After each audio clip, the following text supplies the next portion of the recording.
statement states that we strive to have the truth told to the American public about the Israeli attack. That is, the attack was brutally deliberate. I'm not critical towards the American public, as they have been deceived by our government, Israel, and the media, which is influenced and controlled by Israeli supporters. To wit, the laws have been broken or thwarted to maintain our relationship with Israel, and I'll provide you with details as I know them. It is my contention that by investigating the Liberty story, a very sinister historical blight becomes defined.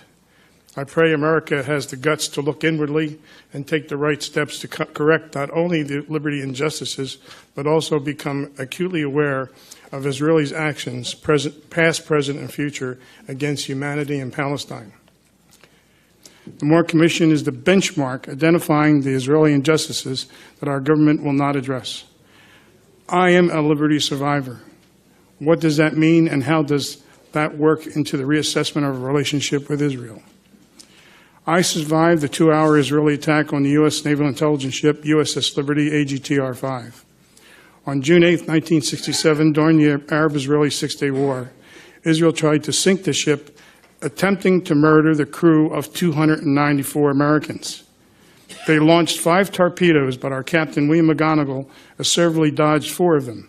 However, the 5th hit us on our starboard side, just forward of the midships, killing 25 of the 34 Americans. We did not sink, but 2/3 of the crew were incapacitated. There were wounded and dying sailors all over the ship. It was literally a bloodbath. It is miraculously we didn't sink, and I'll say more about that later. A little after 2 p.m., 3 Israeli unmarked fighter jets began strafing the ship with 20-millimeter cannon and rockets, killing the young sailors manning the 50-caliber machine guns. The radioman immediately tried to call for help, discovered all U.S. selected frequencies were jammed. The Israelis knew the frequencies we were attempting to use. Nevertheless, the radioman finally got through to the 6th Fleet. No help was forthcoming that day, as the 6th Fleet had White House orders not to launch aircraft to come to our aid. Next came 2 fighter bombers that dropped napalm canisters on each side of the ship. Even though they were being shot at, the Liberty crew eventually put out the fires. After a brief lull, 3 torpedo boats arrived, strafing the ship with their 40-millimeter cannon and 50-millimeter machine guns. Then they proceeded to drop their torpedoes in the water. One finally did find its mark. Our skipper passed a command to prepare to abandon ship. 3 inflatable life rafts that remained seaworthy were dropped over the side and were machine gunned by the motor torpedo boats. Our life vests were now our only hope for survival, and the more seriously wounded would never survive. However, the engine room was able to bring the boilers back to life, and the Liberty had power. In addition, damage control indicated that the ship stopped taking on water, and the ship came to a 9-degree list to starboard. So our captain wisely decided not to abandon ship.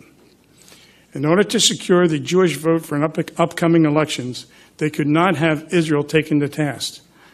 This was a major historical event. Any other time, their action would have been an act of war.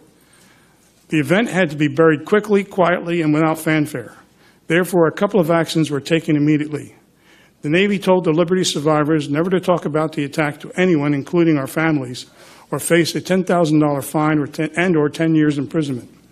We now know the order came from Moshe Dayan. We have declassified CIA cable exposing his order. One of the generals in the room that morning explained, "This is pure murder." But they went ahead, as the order came from the defense minister, until an IDF Navy admiral later gave the order to stop the attack, as the ship refused to sink.